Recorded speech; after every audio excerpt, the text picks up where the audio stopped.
Hello student, देखिए आज हम लोग एक नया चैप्टर पढ़ने जा रहे हैं, application of derivatives. Application of derivatives, इसको शॉर्ट में हम लोग एओडी भी बोलते हैं। हम लोग अगर जब एनसीईआरटी में पढ़ते हैं तो एक पर्टिकुलर टॉपिक होता है एप्लीकेशन ऑफ डेरिवेटिव्स। मोस्टली बुकों में भी एप्लीकेशन ऑफ डेरिवेटिव्स लिखते हैं, बट अगर हम आर डी शर्मा की बात करें तो आर डी शर्मा में एप्लीकेशन ऑफ डेरिवेटिव्स के अंदर derivate as the rate of measurement, differentials, error and approximation, mean value theorem. अच्छा, मीन वैल्यू थ्योरम्स के साथ एक और आती है इसी में, रॉलिस थ्योरम। जब ये हम चैप्टर्स पढ़ेंगे तो एक और आपको थ्योरम्स मिलेगी, Rolle's theorem. Tangent and normal, increasing and decreasing function and maximum minimum. जब हम इतना सारा पार्ट पढ़ेंगे A B C D E F, मतलब यानी कि हम इसके जो 6 पार्ट पढ़ेंगे तब हम ये पूरा चैप्टर कंप्लीट करेंगे, एप्लीकेशन ऑफ डेरिवेटिव्स। यही एनसीईआरटी में केवल एक चैप्टर लिख के हर एक चैप्टर के बीच में एक एक एक्सरसाइज को समझा दिया गया है। बट अगर हम जब बहुत डिटेल में जाएंगे तो आर डी शर्मा में जब हम चैप्टर्स को पढ़ेंगे सिंगल एक एक करके individually, derivatives at the rate measurement, differential error approximation, mean value theorems, Rolle's theorem, normal, tangent, increasing decreasing, maximum minimum. तो ध्यान रखना बच्चों, इनको हम लोग एक एक करके सेपरेट करके हम लोग पढ़ेंगे इसको, और बहुत ही डिटेल में। तो देखो हम पहले बात करते हैं derivative eight the rate measurement. तो सबसे पहले हम समझते हैं है क्या डेरिवेट इन रेट मेजरमेंट है क्या, इसको पहले समझने की कोशिश करते हैं हम लोग।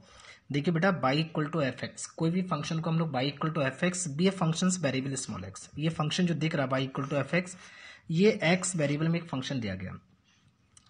If there is no change, लिखा there is a change delta X in value of X, मतलब एक्स में जो चेंज होता है वो डेल्टा एक्स, एक्स में जो चेंज है वो delta X, and delta Y with the corresponding change in value of Y, और डेल्टा वाई जो चेंज है वो वाई में चेंज है। आप समझ रहे होंगे ना, आपने फिजिक्स में पढ़ा होगा, परसेंटेज एरर एक टॉपिक पढ़ा होगा, वहां पे delta X, delta Y, delta V, delta T पढ़े होंगे आपने।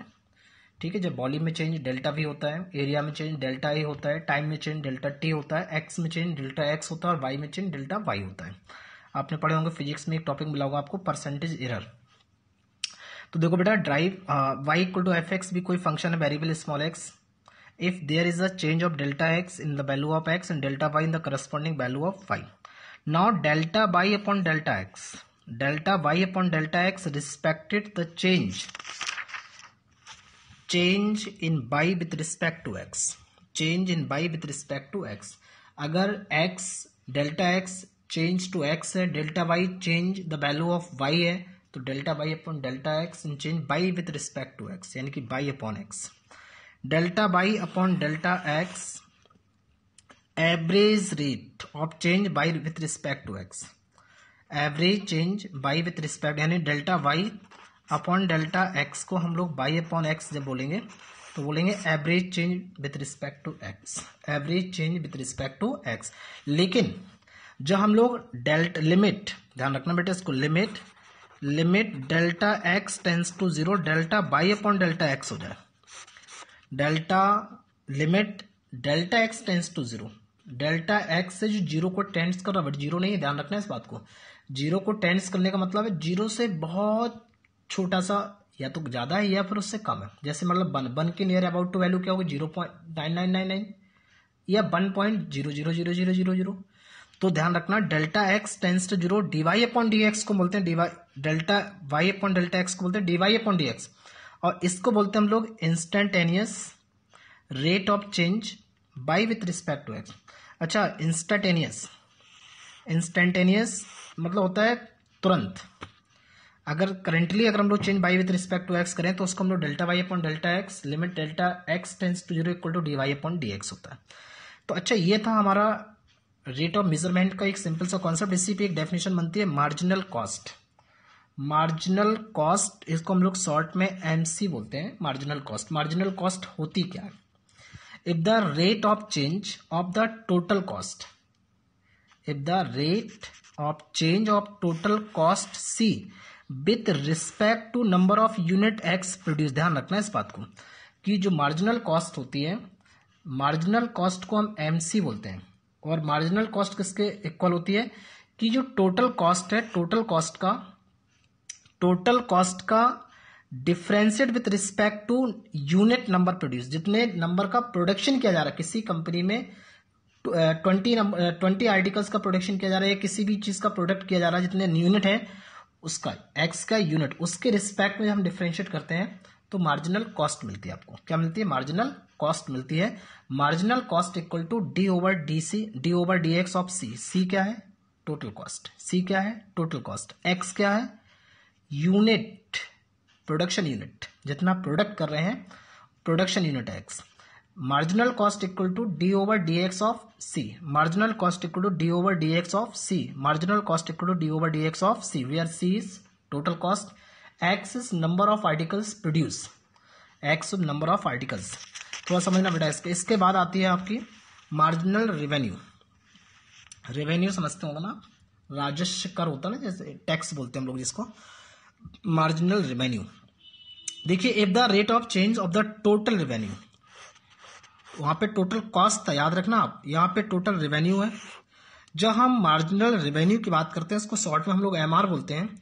जब मार्जिनल रेवेन्यू की बात करते हैं तो देखिए total revenue R with respect to number of unit X sold, वहां पे हम प्रोडक्शन की बात करते थे, यहाँ पे हम सोल्ड की बात करेंगे। ध्यान रखना बेटा इसको कि जब भी मार्जिनल रेवेन्यू की हम बात करेंगे तो हम देखेंगे जो नंबर ऑफ आर्टिकल्स हैं, जितना आर्टिकल्स के सेलिंग किया जा रहा है। मान लो किसी कंपनी ने 200 आर्टिकल का प्रोडक्शन किया तो वहां पे मार्जिनल कॉस्ट निकालेंगे, उसमें से उसने 30 आर्टिकल्स को सोल्ड कर दिया, तो 30 आर्टिकल्स जो सोल्ड किए गए उन 30 आर्टिकल्स से मार्जिनल रेवेन्यू निकाला जाएगा। जितने आर्टिकल्स सोल्ड किए जाएंगे, ध्यान रखना इस बात को, जितने आर्टिकल्स सोल्ड किए जाएंगे उस पर मार्जिनल रेवेन्यू निकालेंगे और जितना प्रोडक्शन किया जाएगा उस पर मार्जिनल कॉस्ट निकालेंगे। तो marginal revenue equal to the D over D X. X क्या है? Number of articles sold, number of articles, जितने सेलिंग नंबर ऑफ आर्टिकल्स है वो एक्स है। आर क्या है? Total revenue. यहाँ पे सी क्या था? वहां पे टोटल कॉस्ट। एक्स क्या था? वहां पे प्रोडक्शन आर्टिकल्स। यहाँ पे सेलिंग आर्टिकल है, production article. Profit equal to होता है रेवेन्यू माइनस कॉस्ट और लॉस इक्वल टू होता है कॉस्ट माइनस रेवेन्यू। थोड़ा समझो, देखिए रेवेन्यू मतलब वही है ना, टैक्स बोलते हैं हम लोग। जैसे प्रॉफिट का मतलब मान लो टैक्स मिल गया आपको, प्रोडक्शन के आपने जब सेल करे तो उसमें जो टैक्स मिलेगा उसमें टैक्स में से उसकी कॉस्ट वैल्यू को माइनस करेंगे, जो बचेगा वो प्रॉफिट हो जाएगा। अब देखिए हम लोग आर डी शर्मा की 13.1 एक्सरसाइज का पहला क्वेश्चन सॉल्व करने जा रहे हैं। थोड़ा समझना है यहाँ पे। Find the rate of change of the total surface area of cylinder of radius small R and height small H. एक सिलेंडर है जिसकी रेडियस स्मॉल आर और हाइट, रेडियस स्मॉल आर और हाइट स्मॉल एच है। आपको निकालना rate of change of the total surface area. तो rate of change निकालना किसका? टोटल सरफेस एरिया का। तो देखिए small R and small H be the radius and height of cylinder. R और एच गिवन है कि हाइट, रेडियस और हाइट है सिलेंडर की। तो टीएसए ऑफ सिलेंडर होता है, TSA of cylinder total surface area of cylinder capital A equal to 2 pi R in bracket R plus H. Total surface area of cylinder capital A equal to 2 pi R in bracket R plus H. थोड़ा समझना बच्चों इसको। देखिए बेटा इसका अब ए equal to हो गया 2 pi R in bracket R, multiply करिए इसका। A equal to 2 pi R square, 2 pi differentiate with respect to R करेंगे इसमें, तो ए का आर के रिस्पेक्ट में डी अपॉन डी आर हो जाएगा। 2 पाई कॉन्स्टेंट, आर स्क्वायर का 2 आर हो जाएगा, 2 पाई एच कॉन्स्टेंट हो जाएगा, आर का 1 हो जाएगा। तो D upon D R equal to हो जाएगा 4 पाई आर और 2 पाई एच। यही आंसर होगा, क्योंकि निकालना क्या? एरिया निकालना। आपको देख रहे होंगे आप यहाँ पे लिखा होगा rate of change of total surface area.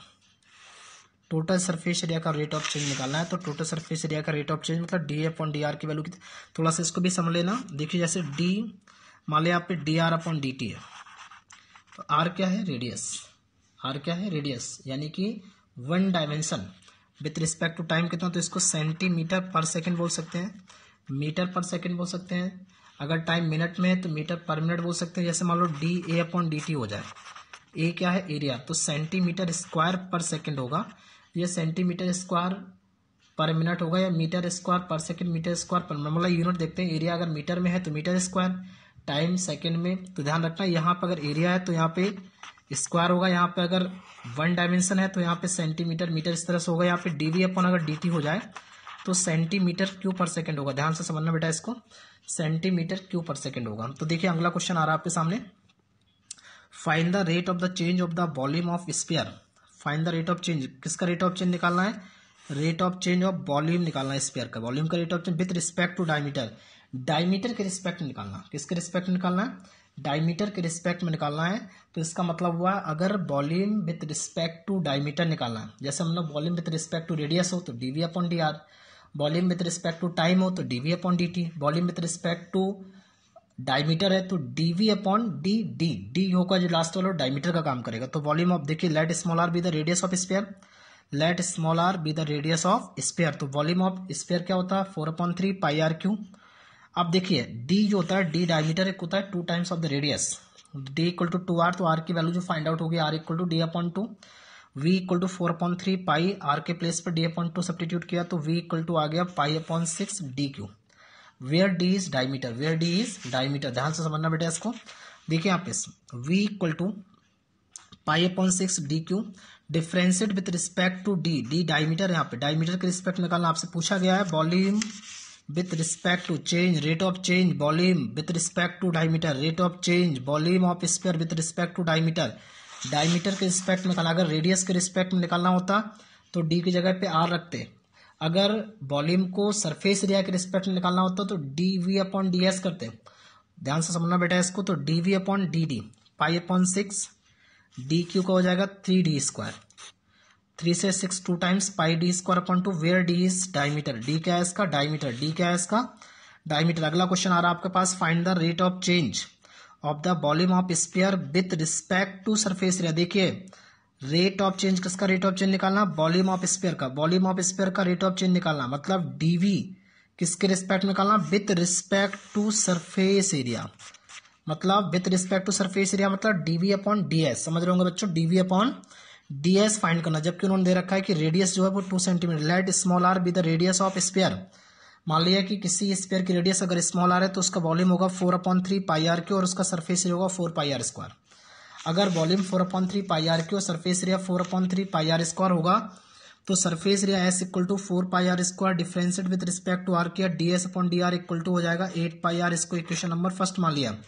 अब वॉल्यूम है V equal to 4/3 pi R cube, differentiate with respect to R किया, D V upon D R equal to हो जाएगा 4 पाई आर स्क्वायर, इसको इक्वेशन नंबर सेकंड मान लिया।